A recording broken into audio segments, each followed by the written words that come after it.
Everybody, welcome back to the channel.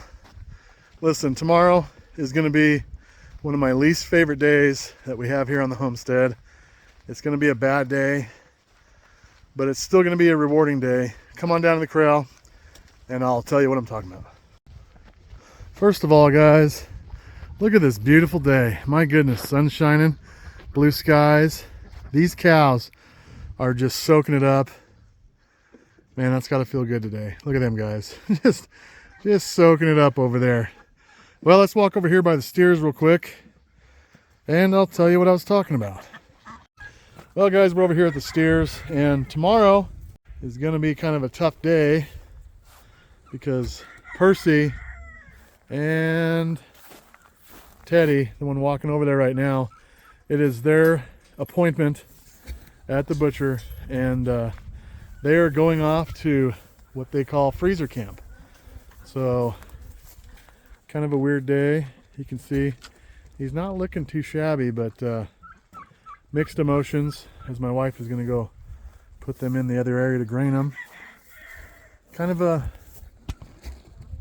a rough day, guys. If you know, a lot of you guys that have done this before, you understand just how rough that can be sometimes. You know, it's you're around these animals every day for almost 2 years to get them to this point, and so you have some of a rapport with them, a relationship, and so, like I said, it's mixed emotions. It's a sense of pride and accomplishment because we're at this point, you know, but at the same time, it's still kind of tough.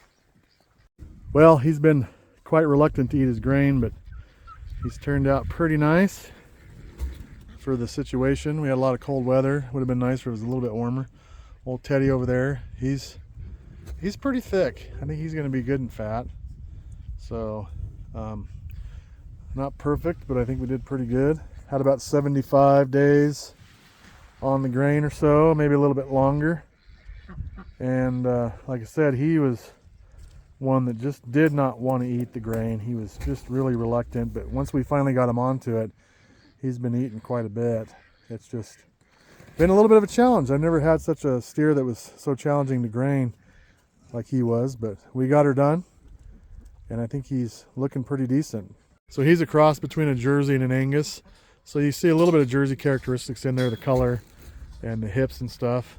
But if you come back around to the backside, you can see he's got a pretty broad hindquarters on him, actually. See that?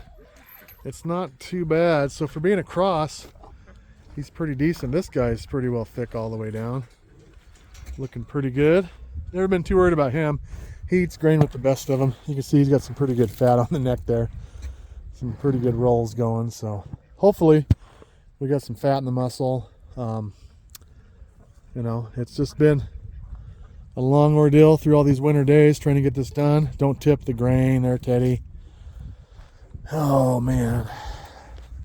Like I said, guys, honestly, I've talked about it before, and I said it earlier. It is just a mixed emotion. You know, we've been working for it. I know what they're for. They're for meat. They're going to provide our family, our friends, other people who purchase them some good quality meat, you know, some sustenance. And that's what it's all about, you know. But you get accustomed to them, like I said, and it's just, it can be a little bit interesting coming up to this day, and you know it's going to happen. And, well, I'll probably talk more about that tomorrow, but anyways, it's their last day here on the homestead with us. And we're going to haul them out in the morning, and they're going to go become food for someone. So I guess we'll leave it at that, and let's go check some other stuff around, see what's going on over here.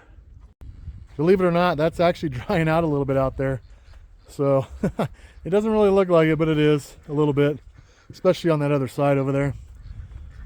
But the good news is about our steers going to become meat, going to freezer camp, as they say, is that we are actually going to go through less hay here for the bulls and steers. And at the price and the way it's been going, guys, it's time. I need to cut back on it. It's getting a little bit hard to keep that hay coming in financially, so it'll be good to have a little reprieve there. And we're gonna get these other 2 steers ready to sell. So hopefully, you know, we can cut our food bill back a little bit there, because we got some babies popping out over here. And I know yesterday we were talking about Betsy possibly getting ready to have a calf. Hasn't happened. You know, she just has a tendency to be uncomfortable and, you know, big, overly large for a little bit longer than the other ones, I think. And she's just uncomfortable. I think we're in the stages of impending labor. It just hasn't started yet. And you know, like last year, you guys remember, she was uncomfortable for quite a while. It's just one of those cows. You have those cows that just, you know, take a while. I think that's her right there. Let me see. No, that's Big Mama. That's not her. But okay, where's she at? Oh, looks like my wife's probably over there petting her. But anyways, so it was a little bit sloppy still today for me to get in here and clean this up. Unfortunately, I would have just got stuck out there. But hopefully this sunshine, guys, is really doing good. Hopefully tomorrow I get in here after I get back from dropping the steers off, clean this up. Be nice. I need it to be just a little bit drier. We've blocked them off out of here because, you know, I kind of cleaned it up in here yesterday. I let them in here after it got froze, but when it started thawing out, we locked them back out, because tonight I want to make sure that we're ready in case one of these cows go into labor. So it's looking good though. It's drying out pretty good. Well, there we go, guys. Just a calm day here on the homestead. Beautiful day, sun shining. It's got to be 34 degrees, I bet. So it's pretty nice, but not much going on. Everybody's calm, quiet. No one went into labor, so we're still waiting on that. And we're getting the steers ready to go off to the butcher shop. So thanks for coming along, guys. We'll catch you tomorrow. I'll bring you along a little bit on the trip, and more so maybe when I get home. But anyways, I'll let you know how it goes, and we'll see what happens. So thanks for coming along, guys. We'll talk at you tomorrow. Have a good one.